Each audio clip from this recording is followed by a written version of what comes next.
माझ्या देहूतील मालकांचा आहे। कॅमेरे शटअप झाल्यावर खाली बसा राजे हो तुम्ही। या भंगाद्वारे देहूतले मालक नमूद करतात, मी संतांचा महिमा वर्णन करत असताना माझी वाणी अपुरी पडते। त्या अर्थी संत किती मोठे असतील, असं काय असेल संतांकडे गुरुजी की जेणेकरून तुकोबाराय म्हणतात माझी वाणी पुरत नाही? काय अधिकार असेल संतांचा?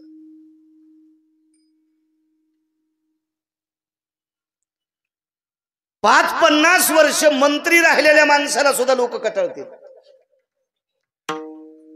आणि संध्याकाळी ठिकाणा नाही ते पण म्हणते ना चट माहिती मला त्याचं, मला चट माहिती त्याचं चट। बायको जागवायची, बायको कदरली त्याला। 50 वर्ष मंत्री राहिलेल्या माणसाला माणसं फेकून बोलते। व्यापारातली काय कथा असेल प्रकाशराव,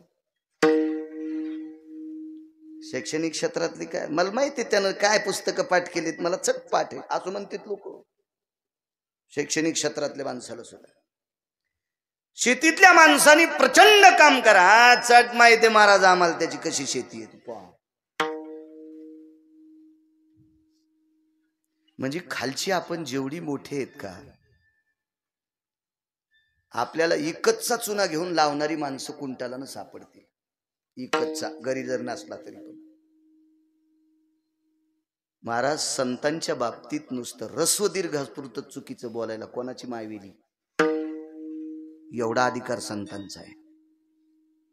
म्हणून देहूतल्या मालकांनी म्हणावं मस्तक चरणी ठेवी तसे, एवढा अधिकार काय पुरुषार्थ आहे संतांचा। संत शिरोमणी नामदेवराय बाजाराला गेले,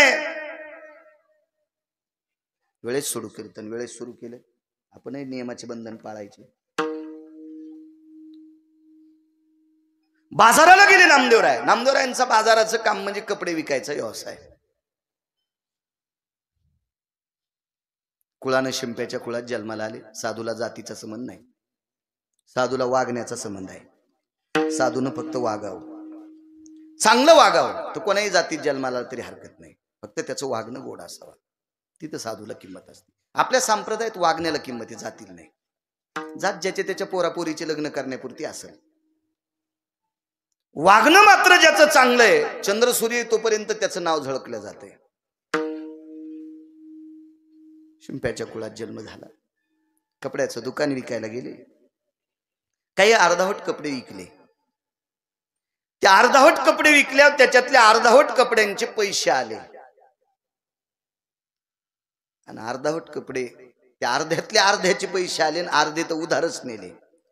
ते अर्धे उधार नेले, त्याच्यातले 4 आण्याचे पैसे येणार, आणि 4 आणे तो डुबिणार आहेत, नाव सांगून नेलेत नाही। असं गिराईक ते नामदेवराय होते। आणि अर्धी कपडे जी उरून आली ती रस्त्यानं एका चारवाक पांचट हलकट माणसानं नामदेवरायला थोडस वेठीस धरलं। आपण वारकरी आहात हो, मग जसं उघड्या माणसांना कपडे द्यावा अशी तुमची भावना आहे, मग दगड नाहीत का उघडे? दिगंबर बाबा दगड नाहीत उघडे, नामदेवरायला वाक्य दगड नाहीत का उघडे? महाराज हलकट अशा तोंडास काय लागावं, म्हणून नामदेवरायनं उरलेली कपडे त्या दगडांना घातली। दगडाला सापडा का तुमच्या जिल्ह्यात असा कपड्याचा दुकानदार तो दगडाला कपडे घालितो? फाटके तरी, फाटके कपडे तरी कशाला घालतील? हे गॅरेजवाले फाटके विकत घ्याले हात पुसायला, काहीच राहील काही, सगळं इकत, सगळं फक्त इकत नाही नीती।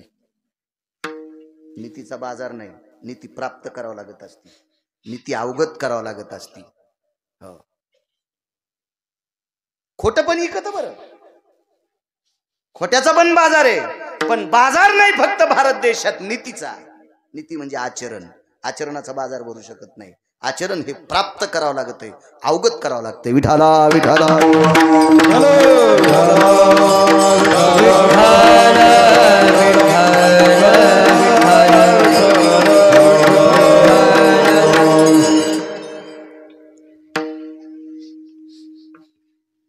कलेला किंमत आहे, नाही म्हणत नाही, पण कलेच्या सोबत जर नीती असेल तर तिला किंमत आहे. शब्द फेक आहे, वक्तव्य छान आहे, भाषा शैलीवर प्रभुत्व आहे, लोकांचं अंतकरण जिंकण्याची ताकद आहे, पण रंगरंगाचं पाणी पितो, सगळी कला मातीत गेली. नाही तर कलेने अवगत असणारा हा देश आहे. राजो, या परम पावन देशातला मा जगदंबेचा उपासक राजाराम बापू, ज्यांचा 70 मीटरचा झगा अमेरिकेत फिरला. काय ताकद या महाराष्ट्राची, काय ताकद या भारत देशाची. 70 मीटरचा झगा राजाराम बापूंचा. महाराज अमेरिकेमध्ये फिरलाय, अमेरिकेमध्ये फिरत होता. काय विद्वत्ता असेल त्या महात्म्याकडे, कला आहे. पण कलेला आचरणाची जोड असली की मग मात्र किंमत. दगडाला कपडी घातली, घरी आले, बाबांनी विचारलं, माणूस विकास जयस्वाल किती जरी विद्वान असेल तर त्याला जोपर्यंत मालक आहे का तोपर्यंत त्याला किंमत आहे. ज्या दिवशी मालक संपतो का त्या दिवशी कोण्या जागेवर गाडग्याला छिद्र पडेल काही सांगता येत नाही. म्हणून मालक असावा, मालक आपल्याला कोणीतरी पुसणारा असावा. सुनेला बऱ्याच वेळेस वाटतं सासू पटकन मरावा, अशा नालायक सुनायला वाटतंय. अशा काही वाटुळ येत ना. हरामखोर नालायक त्या वाहटुळीला वाटतं आपली सासू मरावा. असं नसतं बाई. ज्या दिवशी सासू मरत असती त्यावेळेला विचाराचा पगडा कायमचा जळत असतो, अधिकाराचा पगडा कायम जळत असतो. आणि मग त्यावेळेला कधी काय चूक होईल काय सांगता येत नाही. महाराज, बैल किती बी चांगला राहा असू द्या तरी पण त्याला व्यसन असावा. आणि व्यसन असल्याच्या नंतर जिथं गाडी थांबवायची, जिथं आऊत थांबवायचं, जिथं वळवायचंय तिथं वळत असतंय. आपल्याला विचारणारा या शब्दाचा अर्थ आहे ती व्यसन. आपल्याला व्यसन असावं, व्यसन. आणि व्यसन तुटलेल्या बैलाला कठाळ्या म्हणत असते, इतकं लक्षात ठेवा. एक टायमाची भाकरी खाऊन ज्यानं आयुष्यभर कमाई केली तो बाप आणि माय मरावा आणि त्या पोराच्या हातात संपत्ती जावा, त्याला अक्कल आहे का किती खावा म्हणून. विचारणारा संपला की काम संपलं, आपल्यावरचा पगडा संपला की काम संपलं. राजो, गावरान तुपाचा डब्बा आहे म्हणजे फार शहाणा नसतो प्रकाशराव. गावरान तूप कशावर खातो याला शहाणा म्हणत असतात. कुंटलानं गावरान तूप घरी असावा, वरणावर खा, भातावर घे, पोळीला लावून खा, भाकरीला लावून खा, वांग्यावर खाऊ नको ना बैंगान्या. गावरान तूप वांग्यावर खाणे अर्थ याच्या करता सांगतोय, आपल्या बाप दाद्याने कमवलेली संपत्ती नालायक ठिकाणी खर्चीनं, याचा अर्थ असा आहे. माणसाला विचारणारा संपला की विचारणारा संपला की असं समजायचं आपलं डबघाईला आले.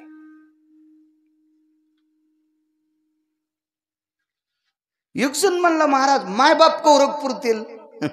तुझ्या बुद्धीची लेकर तयार होते, दे कारभार स्वप्न. तू त्याचा विचारणारा तयार होय.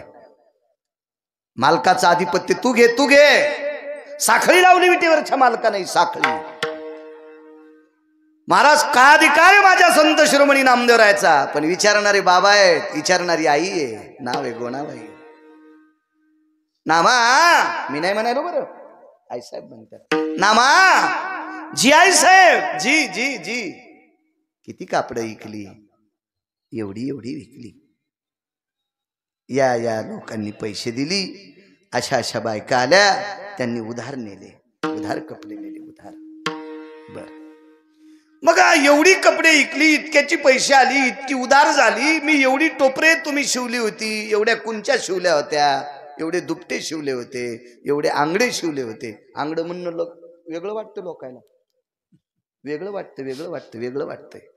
हो, आपले शब्द बोलायला लाज वाटते काय काय लोकांना, लाज लाज लाज वाटते. हो, आणि काय म्हणून भारत देशाचे महाराष्ट्राचे सांगायचे, इकडंच कशाला पुळका सांगतात. मग आपलं बोलायचं जर कंटाळा येत असेल तर महाराष्ट्रातल्या हिंदू संस्कृतीतल्या लेकरांनी बापाला बाबाच म्हणावं. किमान मराठी बोलणाऱ्यांनी बाबाच म्हणावं, बाबाच म्हणावं, बाबाच म्हणावं. आईला आईच म्हणावं. काय भंगिरे शब्द अंगाला चिटकून घेता आणि गंध लावून फिरता आणि स्वाभिमानानं सांगता आम्ही हिंदुत्व आहे. चोंभाळ्या गप्पा आहे. ते नाटक आहेत सगळे नाटक. कशाला सप्तेन, कशाला कीर्तन, कशाला भागवतन, कशाला रामायण, कशाला लोकांचे टाइम मातीत घालता. निदान कीर्तनकाराच्या पोरायनं तरी बापाला बाबा म्हणावं आणि माईला आई म्हणावं. ते पण म्हणतो पप्पा कीर्तनाला गेले, वा रे पापिया. डॅडी कीर्तनाला गेले, वा वा वा. शोकांतिक आहे. चला आई ग, काय शब्द आहे. एवढी कपडी विकली, एवढ्याची पैसे आली, एवढी उधार गेली, राहिलेली कपडी येताना काही गरीब लोकांना घातली. त्याने मागितली होती, नाही म्हणून घातली. पैसे देतील, नाही दिले तर घेऊन येईल. सहज शब्द गेला तोंडात. नाही दिले तर त्यांना घेऊन येईल. दुसऱ्या बाजाराला ही 15ची 15 दगड टोपल्यात टेकून घरी आणली. अख्खा मंगळवेढा, अख्खं पंढरपूर हसत होत. काय दामाजींचा नामा पागल झालाय, गोणाबाईचा नामा पागल झाला, राजाबाईचे मालक पागल झाले. बाई धुण्यासाठी चंद्रभागेला गेल्या. एक शेजारीन भेटली. राजाई जी, कमाले बाई तुझा संसार करायची. काय झालं हो, काय किती वेडपट नवरा आहे ग तुझा. त्यानं म्हणे दगडाला कपडे घातले. राजाईला माहित होतं माझे मालक किती अधिकारी आहेत. हे दुसऱ्याचे घर फुकणाऱ्या बायकाला काय कळणार आहे नामदेवरायाचा अधिकार काय होता. तुझे बाबा म्हणे सरदार आहेत. हो माझे बाबा सरदार आहेत.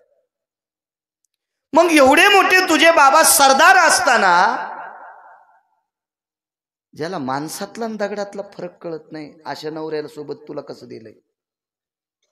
तू लग्नच कसं लावलं तुझ्या बाबाला, कळत नाही का तुझ्या बाबाला काय. तिनं सांगितलं, बाई तुम्हाला माझ्या मालकाच्या बाबतीत काय म्हणायचं असेल तर म्हणा, पण त्रिभुवनात माझ्यासारखी सुखी बाई कोणीच नाही की तिला नामदेवरायासारखी पती आहेत. त्रिभुवनात सुखी कोण नाही, त्रिभुवनात सुखी. एक छोटासा मुद्दा मांडतो.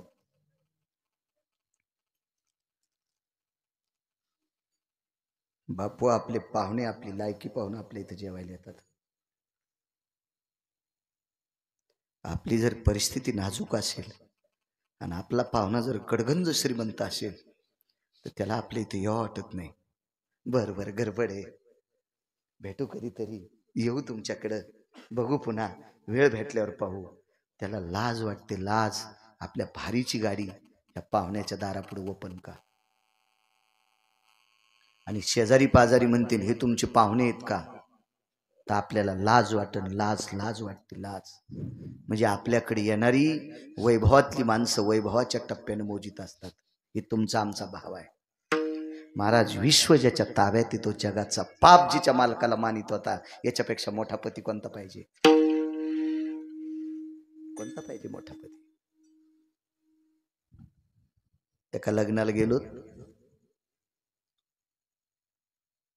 मोठी व्यक्ती लग्नाला आली, भूक लागलेली होती आणि भूक लागल्यामुळे ड्रायव्हरला सुद्धा वाटत होतं आपण जेवावं. साधारण मंडप होता, फाटक्या तुटक्या चटया होत्या, पत्र्यावर भाजलेल्या मोठाल्या पोळ्या होत्या, सकाळी फोडणे दिलेल्या भाज्या, वरण होतं आणि सगळी माणसं पंक्तीला बसली. पण त्या पंक्तीत त्याच्या इतका एकही श्रीमंत नसल्यामुळं त्या पंक्तीत तो जेवला नाही. तो एका धाब्यावर जाऊन जेवला. त्या धाब्यावर ज्यानं स्वयंपाक केला होता ते 8-8 दिवसाला एकदा आंघोळ करीत होतो. पण तिथं मला बसायला टाकली अशा खुर्च्या होत्या. महाराज आपल्या रक्ताच्या नात्यातले हरामखोर पाहुणे आपल्या प्रतिष्ठेचा विचार करून आपल्यासोबत जेवतात, आपल्यासोबत अनुकरण करतात. आपल्याला किती श्रीमंत करायचं आणि किती भिकारी करायचं, ज्याच्या हातात जगाचा बाप नामदेवरायच्या सोबत विटेवरचा खाली उतरला आणि पानग पानग पानग भाजी नाही मिठाच्या कड्यासोबत खाल्ली. पाषाणाची मूर्ती कापे थरा थरा, जीवी भरा भरा नाम्या सवे. काय अधिकार आहे त्या बाईनं सांगितलं, बाई तुम्हाला काय म्हणायचं ते म्हणा, पण त्रिभुवनात माझ्यासारखी वैभवशाली बाई कोणी नाही की जिला नामदेवराय सारखं पती आहे. नामदेवराय सारखं पती आहे.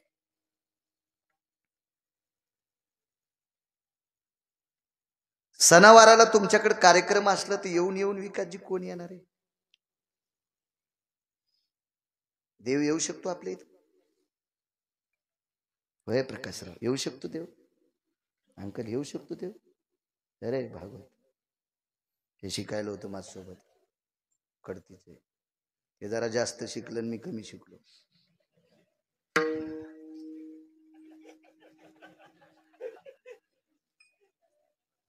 हा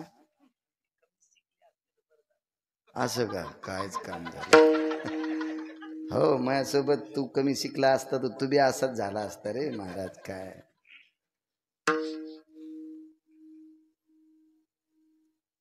चला, जगाचा बाप दिवाळीच्या दिवशी दिगंबर दादा आंघोळीला, हो जगाचा बाप नामदेवरायच्या घरी, जगाचा बाप. आणि काशीतले मालक सकाळी सकाळी पहिल्या पाण्याला आंघोळीला नामदेवरायच्या घरी. काय अधिकार असेल हो?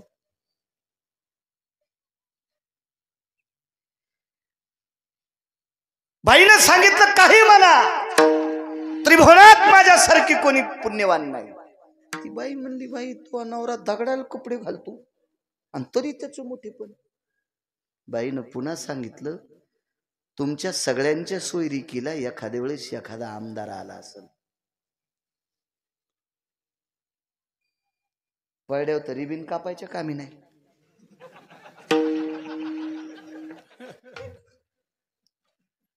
एखादा मंत्री आला असन, माग पुढे त्याच्या 100-200 लोक इकडं तिकडं, आणि पद गेल्यावर व्यसन काढायला बायलावानी हे का नाही कोणी विचारित. एखादा महाराज आला असल, लोकांच कशाला आपण दगड टाकायचे. एक जण म्हणला आमच्या लग्नाला महाराज आलते, काय त्या महाराजाला अक्कल आहे? पैसे लय मोठे म्हणले, अक्कल असती का महाराजाला? शक्यतो महाराजासाठी इतकं भळभळ जाऊ नका. तुम्हाला भळभळायचं असेल तर वारकऱ्यासाठी भळभळा, महाराजासाठी नाही. महाराजाला एवढी किंमत नाही. आणि महाराज ती व्हाची ताकद आहे का? धन्य महाराज, ती व्हाची तर आपली लायकीच नाही.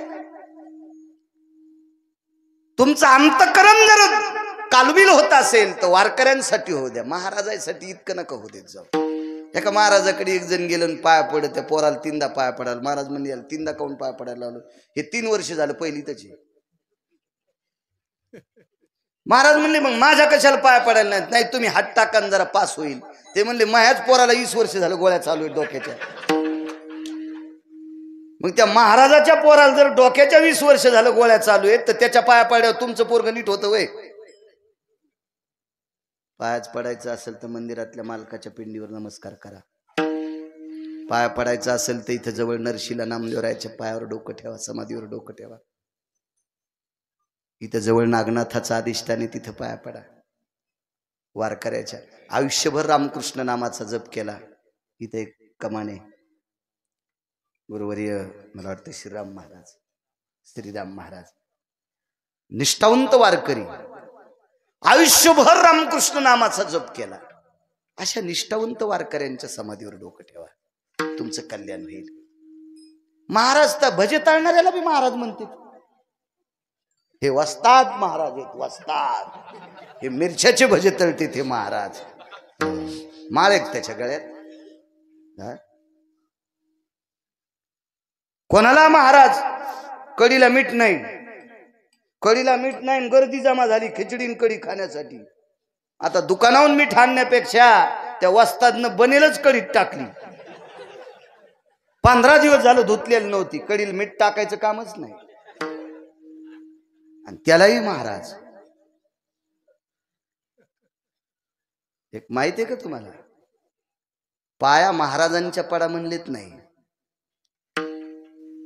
मस्तक हे पायावरी, मस्तक हे पायावरी, या वारकरी संतांच्या, वारकरी संतांच्या, वारकरी संतांच्या, वारकरी संतांच्या.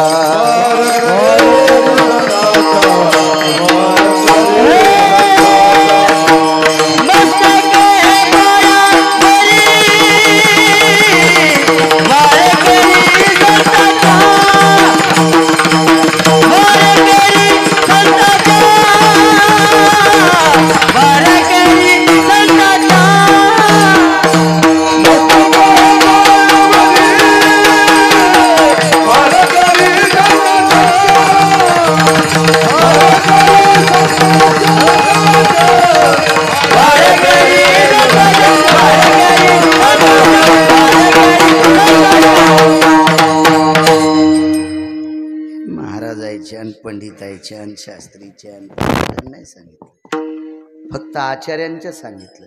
दंडवत आचार्य.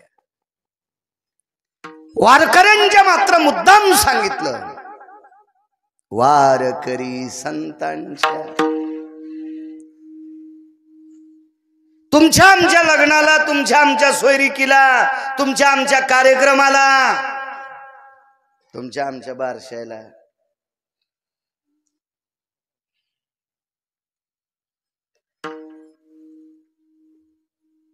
कोणी येईल कसराव काय सांगायचं नाही. राजाईनं चंद्रभागेच्या पात्रात त्या बाईला सांगितलं, बाई या मालकासोबत सोयरीक जमिन्यासाठी जगाचा बाप आलता ग, जगाचा बाप आलता, विश्वाचा बाप आलता ग बाई, पंढरीतला मालक आलता ग बाई, काशीतले मालक आलते. तर ती बाई म्हणली, काशीतले मालक कवा आले? पंढरीतले मालक आले की त्यांच्या डोक्यावर काशीवरचे मालक आहेतच. काशीतल्या मालकांची पिंड पंढरपुरातल्या मालकाच्या डोक्यावर आहे. जरा भान असल्यासारखं पंढरपूरला जात जा. निघाले आपले कसे ते चालले म्हणून मी चालले. निघली दिंडीमध्ये, शेंगदाण्याच्या पुड्या घी, राजगुऱ्याच्या वड्या घी आणि घाल थैलीत. आभाळानं राजगुऱ्याच्या वड्याला पाणी सुटलं आणि शेंगदाणे फुगले, थैलीतून उगले. थैलीतून भैमुग उगला, थैमुग थैलीतून चालली पंढरपूरला.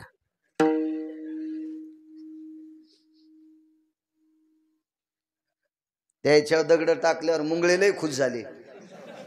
तुम्ही कुठे धोरणात येत? टेम्पो करणं, गाद्या टाकणं, स्वयंपाकाला आचारी, 52 अध्यायाचा ग्रंथ संगच. टेम्पो सगळं चंद्रभागेत जरी पुरलं तरी तुमचा उद्धार आहे का? आणि काय कळन तुम्हाला काशीतला मालक आणि पंढरीतला मालक? दिंडीचा मालक बी म्हणतो, हे मोठे साहेब आहेत, पोते खेळणार.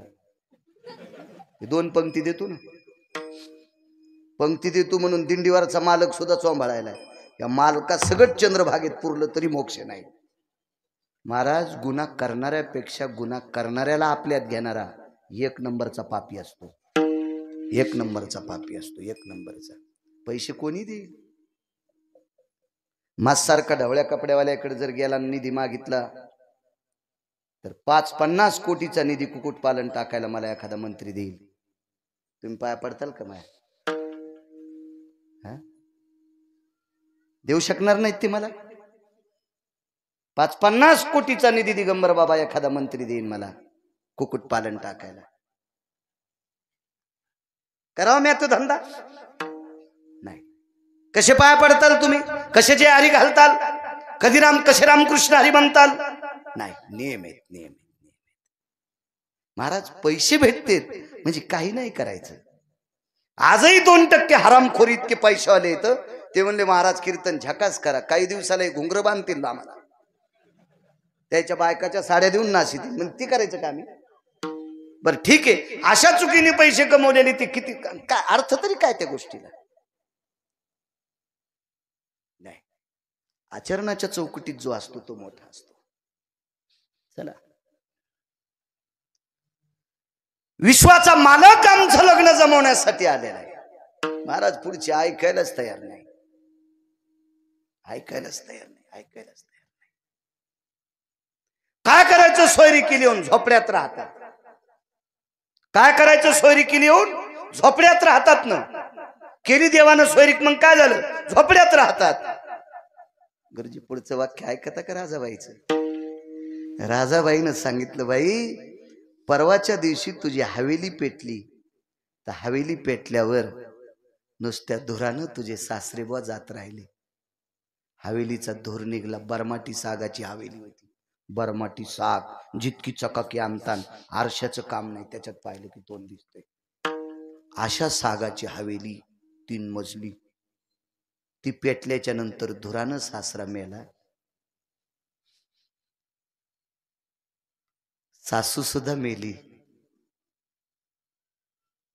बाई तुला राग येऊ देऊ नको ग, हे बाई तुला राग येऊ देऊ नको ग बाई.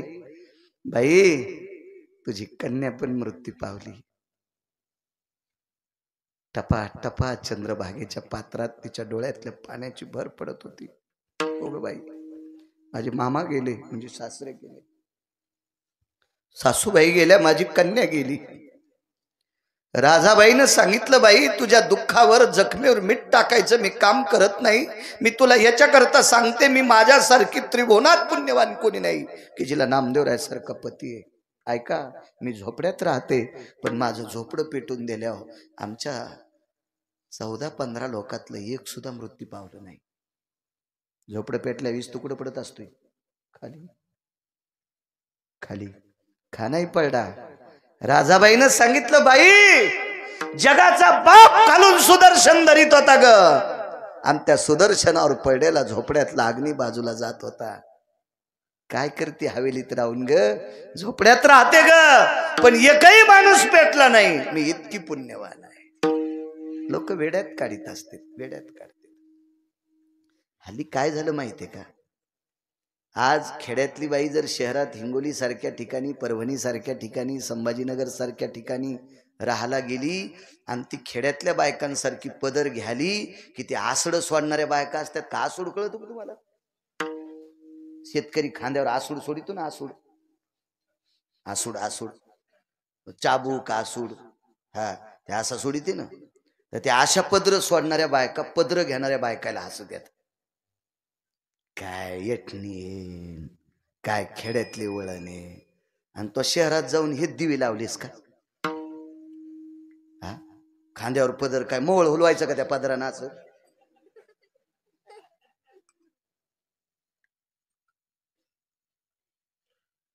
एके दिवशी, 4-5 दिवसाचीच गोष्ट आहे, आमची टरबूज गेले रानात. ते टरबूज चांगले झाले. तर 36 टन ज्या गाडीत टरबूज बसते, ते गाडीचा मालक बिचारा आपला आलं, ते व्यापारी, ते चांगला माल आहे वगैरे वगैरे वगैरे. ज्यानं आमच्या रानात टरबूज लावले त्याला मालिक मालिक मालिक मालिक करू लागले. त्यानं आमच्या रानात लावले टरबूज, आणि मी धोत्रावर, आपलं धोत्राचा असा गोळ धरला आणि चलू लागलो. काही नाही.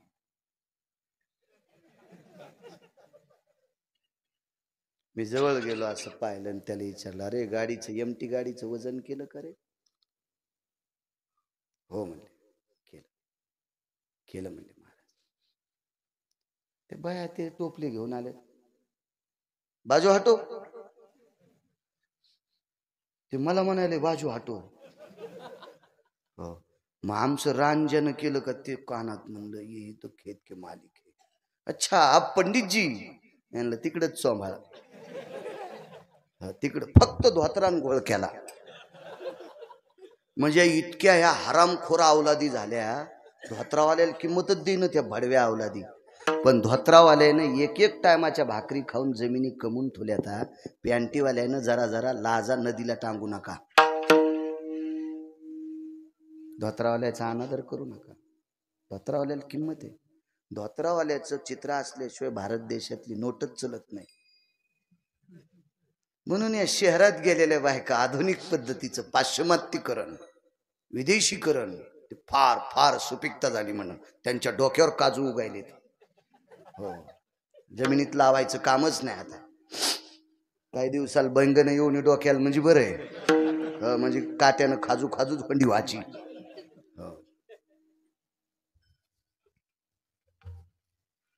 भारत देशाच्या न्यायाप्रमाणे, महाराष्ट्राच्या न्यायाप्रमाणे त्या पद्धतीनं राहणाऱ्या लोकांना ही काल परवाची वेड्यात काढतेत, वेड्यात. पण नाही, हीच माणसं अधिकारी आहेत. कधी बी लक्षात ठेवा, जुनं ते सोनं आहे, येईल जुन्यावर काळ. थोडस थांबा.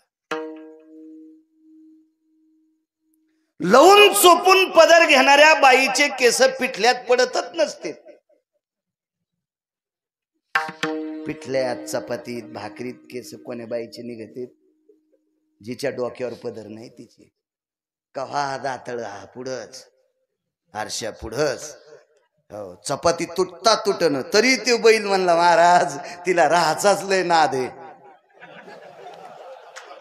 ते 2 पायाचा बैल तरी म्हणला तिला राहाचाच लय नाद आहे. म्हणलं वा वा, सिनेमात पाठवा. इकडे नका दिवे लावायला ठेवू, हाय ते इजित्यान. विठाला विठाला.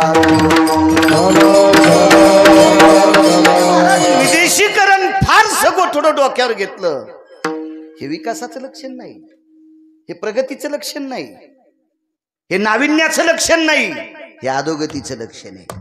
ह्याच गोष्टी जर मोठी अनुकरण करत राहिले तर उद्याचे आपले नातू पंतू काय करतील, हे किती टक्के कपडे घालतील याची सुद्धा भीती वाटेल. उद्या भीती वाटेल, हे कशा पद्धतीचे कपडे घालतील. चला, बाईनं सांगितलं, माय तुझी हवेली पेटल्याच्या नंतर सासू सासरे गेले, तुझी एकुलती एक कन्या गेली ग बाई, लक्ष्मी स्वरूप कन्या गेली. आमच्या झोपडं पेटलंय तरी पण अग्नी बाहेर पडतोय. विटेवरचा मालक सुदर्शन धरतो आणि विस्तू बाहेर टाकतो. इतकी पुण्यवान आहे मी, मला नामदेवरायासारखे पती प्राप्त झाले. किती मोठा अधिकार, किती मोठं नाविन्य, किती मोठं वैभव.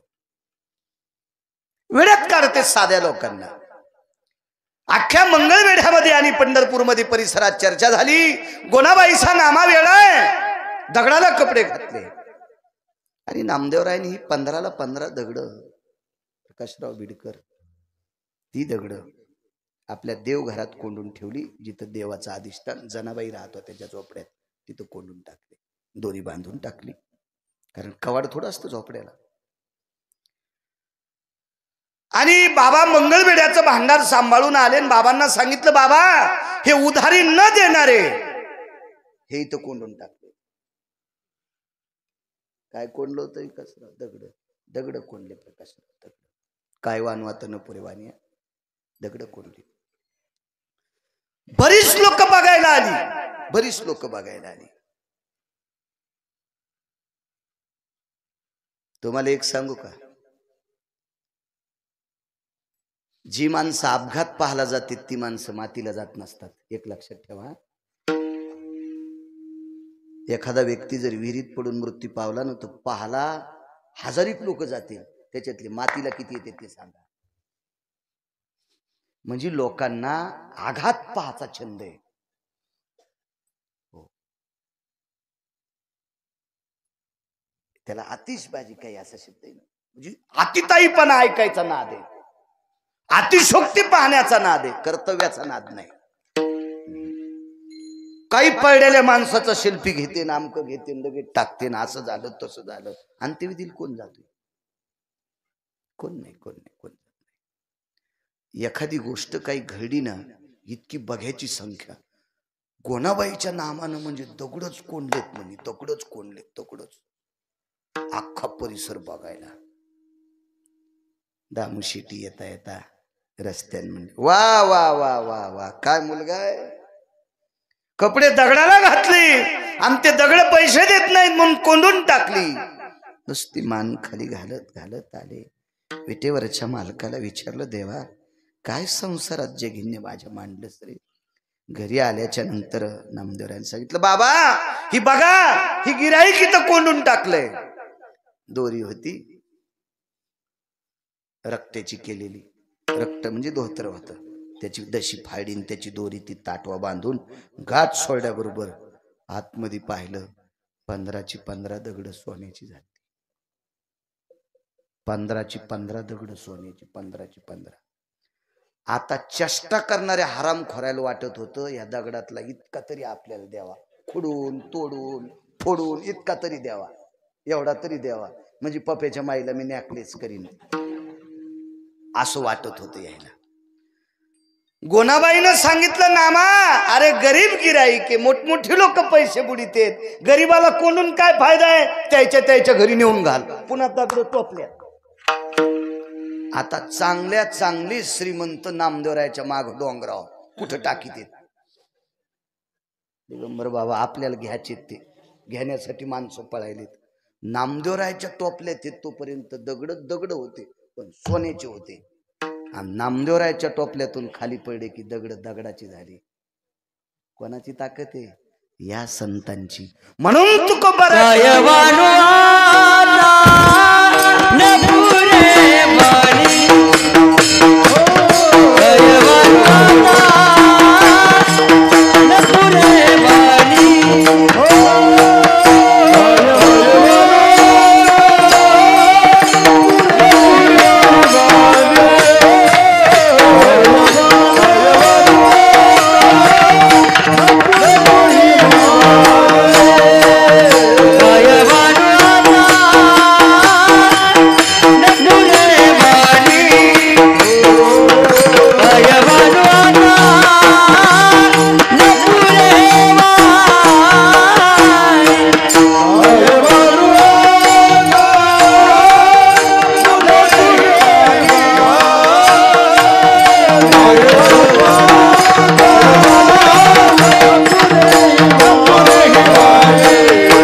लोकांची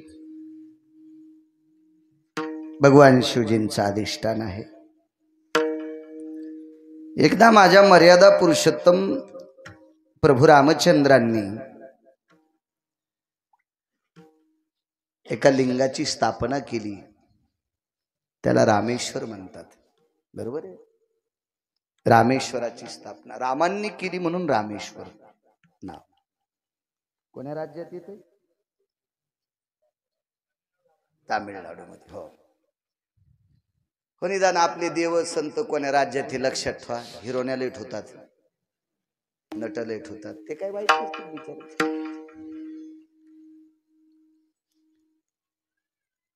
पण ते पाहिल्याने तुम्हाला पुण्य कुठं प्राप्त होईल? मोल देऊनिया नटाचा तो वेश. कधी कधी संत आपले देव कुठं काय उद्या भविष्यात आपल्याला माहित असलं तर आपल्या लेकरांना नातवांना आपण सांगू. रामेश्वराची स्थापना केली. अडचणी किती पहा. मर्यादा पुरुषोत्तम रामचंद्र ज्या वेळेला रामेश्वराची स्थापना करायची ठरली त्यावेळेला जंगलात आहेत. प्रभू रामचंद्राकडे माझ्याकडे जे रुमाल आहे का, एवढा सुद्धा रुमाल नव्हता प्रभू रामचंद्राकडे तोंड पुसायला. इतका पण अंगावर जे कपडे होते ती झाडाची साल होती.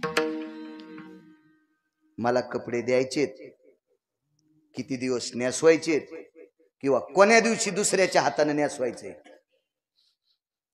हे दिवस लक्षात असेल ना. त्याला शेवटचा दिवस म्हणतात. आणि त्या कपड्या सगळं पेटून देतात किंवा दफन करतात. हा शेवटचा दिवस आहे. हे ज्याच्या हातात आहे त्याला तोंड पुसायला सुद्धा रुमाल नव्हता. कशी प्राणप्रतिष्ठा करायची शिवजीची. सोबत एकच व्यक्ती आहे लखनलाल. मर्यादा पुरुषोत्तम रामचंद्रांचे बंधू शेषशाही भगवान एकच एकच. बाकी सगळे पशु आहेत गुरुजी. सगळे पशु. 18 पद्म वानर, 72 कोटी रीस आणि 56 कोटी गोलांगूळ. आता मागे कळसाचा कार्यक्रम झाला. विद्वान ब्राह्मण आमंत्रित केले. पूजा मांडल्या होत्या. इथं हवन कुंड केले. ते फार मोठा कार्यक्रम झाला. छानसा मंदिर नवीन बांधलं. सगळ्या गोष्टी. किती खर्च किती गोष्टी. पण आपल्याला शक्य होतं ना ते. बाजारपेठ जवळ आहे.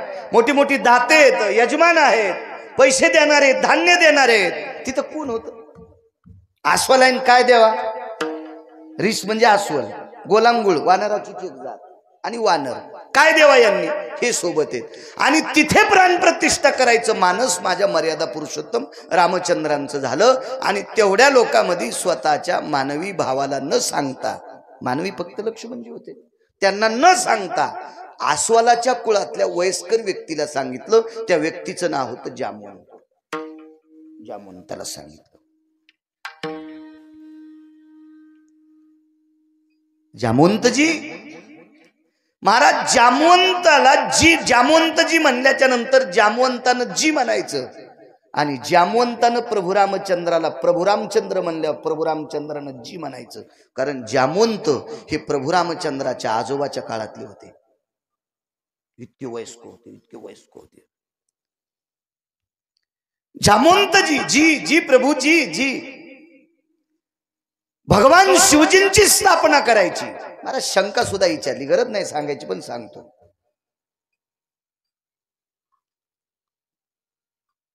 स्वयंपाक करताना बाईनं भाकर भाजता भाजता चुलीवर भाकरी पचता पचता तंबाखूला चुना लावण्यापेक्षा लसूण सोलला तर बरं होईल. समज भाकर आता तयार पचायली आणि वेळ एक फालती उलटी करायला. तितक्यात लसणाच्या कातळ्या सोडायच्या फोडणीला कामी येतील. मोहऱ्याजवळ घ्यायच्या फोडणीला कामी येईल. पण भाकर पचूस तर टाइम कुठं घालायचा म्हणून तंबाखूला चुना लावला. कुठे नाही. तसं चांगल्या कामासाठी जरसा वेळ खर्च करतो.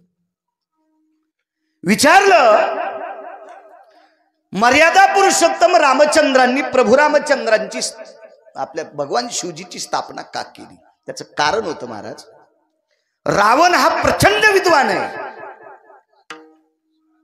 रावण हा प्रचंड शक्तिशाली आहे. रावण हा प्रचंड श्रीमंत आहे. बदलल्या 3 व्याख्या. विद्वान आहे, शक्तिशाली आहे आणि श्रीमंत आहे. या 3 गोष्टी ज्या वेळेला एकत्रित येतात का. बळेविन शक्ती बोलून बळेविन शक्ती बोलून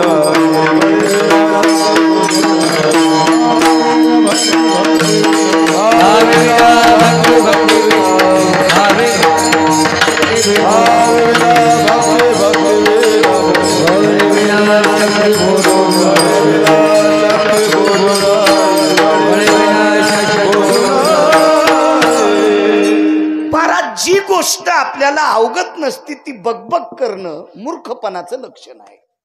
बळेविन शक्ती. प्रचंड विद्वान आहे रावण. मला सांगा बंदुकी वालं पुढं उभं आहे. ते म्हणलं मी तुला हाणतो. आणि इकडचा म्हणला थांब तुला एका फटक्यात पाडितो. काठी घेऊन कवा जाशील.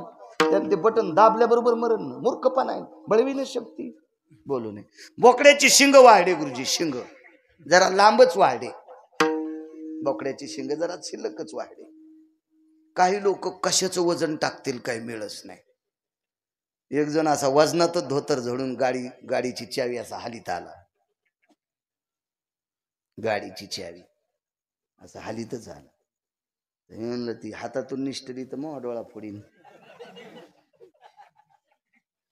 नाही तर पुढच्याचा फोडीन. तुला मग खपतच नाही म्हणे. अरे म्हणलं तू न खपण्याचा आणि याचा काय संबंध. हा तुझी लायकीच काय न खपण्याचा विषय काय. नाही म्हणला तू जिरवायसाठीच गाडी घेतली. मला म्हणला तू जिरवायसाठीच गाडी घेतली. आणि चल बघायला. मित्रच होता. मी बघितली गाडी, म्हणलं चांगली. चांगली म्हणजे चांगली म्हणावंच लागन तुला. म्हणलं बरं चांगली गोष्ट आहे, चांगलीच म्हणलं. मी मुंबईला गेलो तर आम्हाला गाडी घ्यायला आली. विठला विठला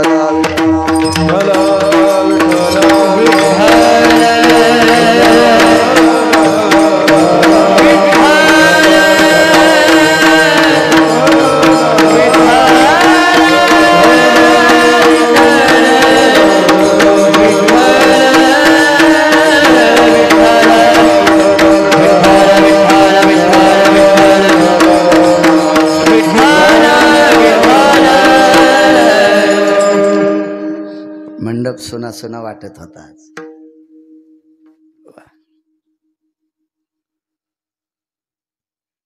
अध्यात्मातली माय आमची.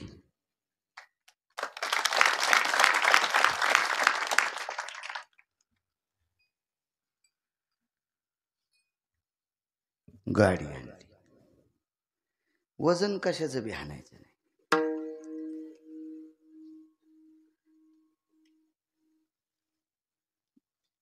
हार वरून टाकला, हार असा वरून टाकला आणि हाराकडं पाहिली आणि पुढचीला हळीत कुकू लावायली. तिच्या डोळ्यात गेलं बोट. म्हणजे तिला सांगायली मग हार पाय, पण तिनं तिचा हार पाहिलाच नाही. ती म्हणली हार, ते म्हणली बँटेकचा आहे. तुला कस काय कळाला? आमच्याच दुकानातून ते नवऱ्याने घेतलाय. वजन कशाचं आणतील काही मिळच नाही. तुम्हाला एक सांगू का, परमार्थातल्या लोकांना सोन्याचे अंगठीचे याचे त्याचे गर्व नाही करायचे. कारण गर्व त्यानं करावा, त्यानं फक्त घरचं खावा. कारण 5 किलो जरी सोनं गिरगावकरानं घातलं तरी आज वैजापूरची भाकर खाची बाळ्या तुलाही ध्यानात ठेवी. तुलाही श्रीमंत आहे ना, तर घरच्या रानात भजन करून पप्याच्या माईला डबा सांग. भिकार चोट कुठला लागला बोट हलवायला पंक्तीनं, इथं कडी वाडा आणि इथं शिरा वाडा, यम इथून हात तोडीन तो इथून. वेडावणी करायला का सुंबळ्या? विढाला विढाला. महाराज आपल्या लोकांनी वजन फक्त आचरणाचं टाकायचं. दिगंबर बाबा विद्वत्तेचं पण टाकायचं नाही. कारण विद्वत्तेचं वजन चांगदेव टाकायला गेलते. विद्वत्तेचं वजन बाबाजी चांगदेव टाकायला गेले ज्ञानोबारायकडे. चांगदेव साधे नव्हते बरं. ते 64 काय होत्या हो. आणि विद्या किती मग? वा वा वा. याच्यानंतर पुढच्या वर्षी तुम्हाला विकासरावलाच फेटा बांधायचा आणि मी ऐकायला बसन. आनंद एका गोष्टीचा आहे, 2 का होत नाही, पण हिरे निवडले. विठाला विठाला 64 कला उगत असणारे चांगदेव. आपल्याला एक तरी कला आहे का? आपला सगळा कलकलाच. आणि असलीच आपल्याकडे एखादी कला तर काय पप्याची माय जागवाय पुरती, दुसरं काय आपल्याकडं? 64 कलापैकी एक कला आहे सोनारानं 60 पद्धतीनं सोनं चोरावा. 6 वर 0 अश्विनी ट्रेडिंग कंपनी. 6 वर 0 60 पद्धतीनं सोनं ज्याला चोरता येते त्याला सोनार म्हणतात. हे चांगदेवाकडनं शिकायचं, चांगदेवाकडनं शिकायचं, चांगदेवाकडनं. महाराज शब्दाची फेक याला सुद्धा एक कला म्हणतात. कला. आपल्याकडं हरभऱ्याच्या पिठाला चून म्हणणं ही पुराणातली भाषा आहे. आपली पवित्र भारत देशाची भाषा आहे. कठाण म्हणणं ही पुराणातली भाषा आहे. बेसन म्हणणं हे हलकटपणा आहे. विठाला विठाला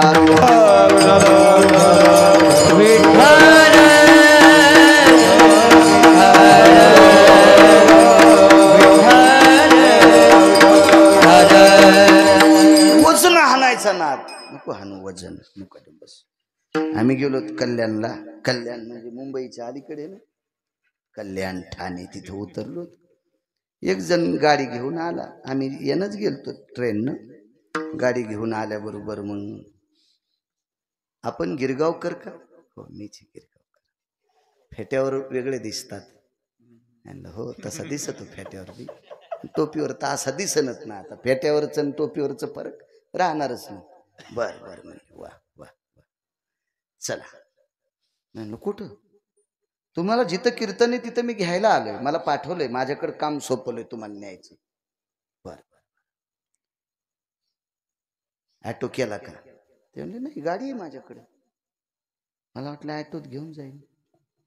तिघं होतो तर आम्ही सोबत. ते जे किली फिरीत आलतं का, गाडीची किली 7 लाखाची गाडी होती ना, असं फिरू लागलं. अजून नाही कर्ज फिटलं तिच्यावरच, अशी फिरू लागलं माझ्या पुढं. हो हो. मागच्या हप्त्यात मी 2 पोते हरभऱ्याचे पैसे दिले आणि 1 हप्ता फेडला. आणि ते मायावर किली फिरू लागला, अशी अशी केली. मायाचकडे तरी कुठं पैसे होते, झाले ते हरभरे म्हणून जमला मेळ. अशी किली फिरू लागला ते सोबतच. ही माझीच गाडी आहे. त्यानं बटन दाबल्याबरोबर 10 बाऱ्यात टॉय टॉयच किलो गाडी मध्ये कायच करा. मधात बसल्यावर किती काढ होती काय नाही. बसलो तर आतमध्ये तो काय नरम गिरम सगळं पद्धतशीर असा चोपून बसलो मी. म्हटलं आपला धक्का लागावा, दररोज उघडावा, नाही तर वरचं उघडावा. कोणी कोण उघडत होती ती गाडी भारी. आमच्या संघचं म्हणलं इतकं काऊन चोपायला? म्हणलं केवढ्याची असन रे? ते म्हणलं भाव नाही माहीत गडे, पण गाडी जरा महागाईची दिसते. तुझ्या गाडी इतकी? ते म्हणलं याच्या टायरातच आपली गाडी येते. जाऊ द्या, इतकी जिरली तरी बस झाली. मी समोर गेल्याच्या नंतर म्हणलं दादा गाडी केवढ्याची आहे? म्हणले 2.25 कोटीची. म्हणलं तर मेला बाळ्या, 10 जन्म भेटले तरी 2.25 कोटीची गाडी भेटते का बाळ्याला? म्हणलं दादा काय काम करतात? काही नाही म्हणे, कंपनीत नाही, कुठं नाही, काय नाही. ईदभर पोटाची खळगी भरण्यासाठी टोल नाक्यावर टाळ्या वाजितो. टाळी वाजित नाही, टोल नाक्यावर टाळ्या. तो या महाराष्ट्रातला, भारत देशातला तृतीयपंथी बांधव होता. त्याने ईदभर पोटाची खळगी भरण्यासाठी गुरुवर्य टोल नाक्यावर टाळ्या वाजवावा आणि 2.25 कोटीच्या गाडीत बसावा. आमच्या संचलन म्हणलं याची जिरी तू का? मग काय जिरी तू बाळायची, जिरी तू का? पण आपल्या लोकांनी अशी वैभव नाही आणायची. आपल्या लोकांना आचरणाच्या मस्तीत राहायचं, आचरणाच्या मस्तीत. महाराज चांगदेवाकडे इतक्या कला. महाराज एकाच भक्तीच्या कलेनं चांगदेवाला पार जिरून टाकलं. काय ताकद! चला सांगतो पुढे योग भेटला. प्रचंड श्रीमंत रावण, हा नादी लागायची नाही मोठ्यांची. प्रचंड शक्तिशाली रावण, प्रचंड विद्वान रावण.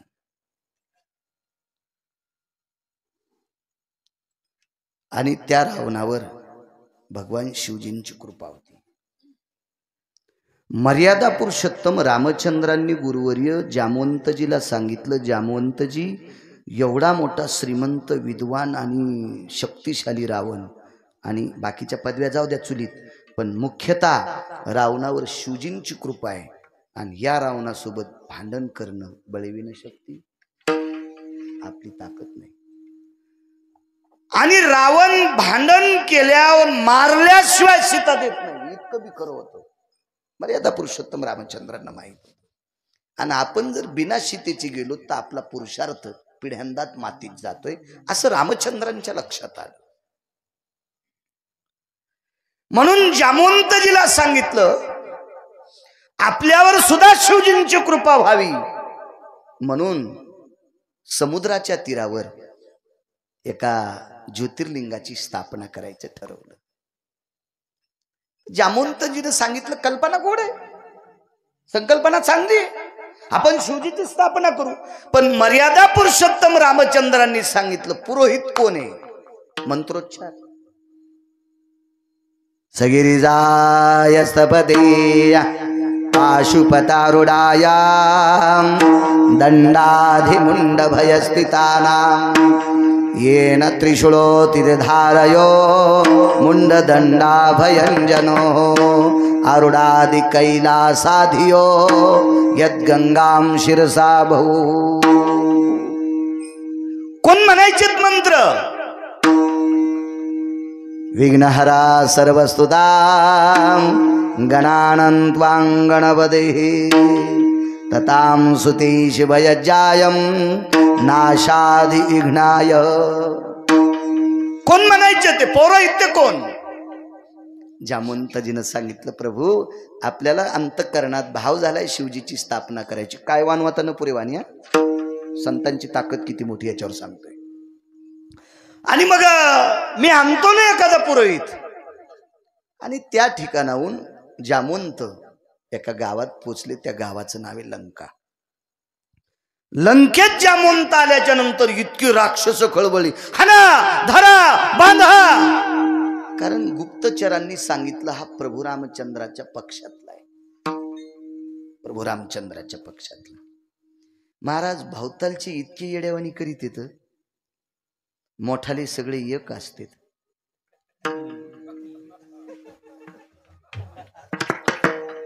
आता दिल्लीचं तुम्हाला एक माहित आहे का? आता संमेलन झालं एक दिल्लीचं, आता सध्या काल परवा मराठी संमेलन. या संमेलनामध्ये देशाचे पंतप्रधान शरद पवारांना पाण्याची बॉटल हातात देतात. चष्मे काढून बघा ना जरासा व्हिडिओ. मोठी माणसं इतका मोठ्यांचा आदर करत असतात. हे दात पडलेले कुत्रे कोणाला आडसतील? पुढच्याचं रगत निसत नाही, याच्या हटाळीचं रक्त निघल्याशिवाय राहत नाही. हे खालचेच कुत्रे, याला डस त्याला डस आमक्याला डस. महाराज मोठ्यांचा आदर्श घ्या. मोठी मोठी असतात. बायको सतार भाईच्या मिरच्या तोडायला, आणि मुसलमानाच्या घरच्या मिरच्या कष्टानं तिनं आणल्या, आणि त्या ठेशा संग भाकर खातू, आणि विमानात फिरणाऱ्याची खाली चेष्टा करतो. त्याचं काय खरंय? तू ह्या बोखंडी उपडन विमान एखादी खेड्यावणी कशाला डोकं लागतो कोणाची चेष्टा करायची? मोठ्यांचा आदर्श घ्या. मोठी मोठी असतात मोठी.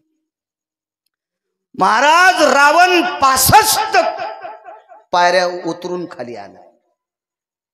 आतापर्यंत रावण कोणाकरता खाली उतरला नव्हता, फक्त जामवंताच्या करता खाली उतरलाय.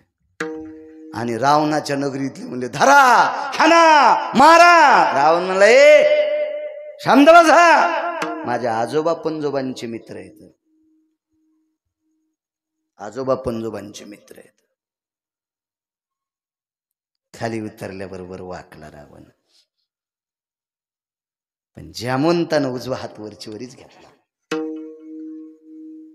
नका म्हणले, तुम्ही पाया पडू नका माझ्या, तुम्हाला प्रणाम. आणि आलिंगन दिलं, कडकडाटून आलिंगन दिलं.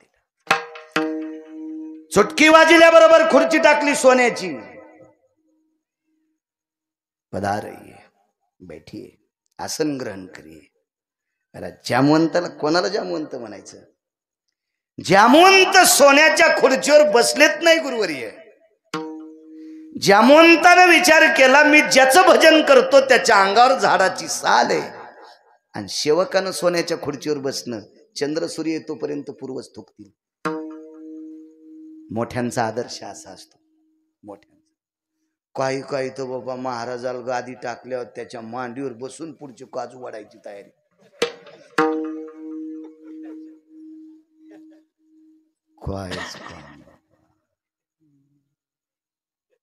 मर्यादा सांभाळायच्या. माझ्या माईंनो, हा महाराष्ट्र मर्यादेचा आहे. हा महाराष्ट्र पुरुषार्थाचा आहे. तो स्त्रीत्वाचा असेल, तो पुरुषत्वाचा पुरुषार्थ असेल. पुरुषार्थ आहे.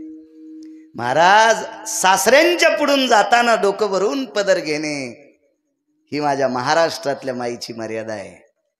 मर्यादा आहे. हा तुमच्यासाठी हरिपाठ आहे, हा तुमच्यासाठी गाथा आहे, हे तुमच्यासाठी शिवपुराण आहे, हे तुमच्यासाठी रामायण आहे, हे तुमच्यासाठी भागवत आहे. घरातल्या सासऱ्याचा आदर करीत नाही, महादेवाला बेल वाहती शेपुडी कुठली.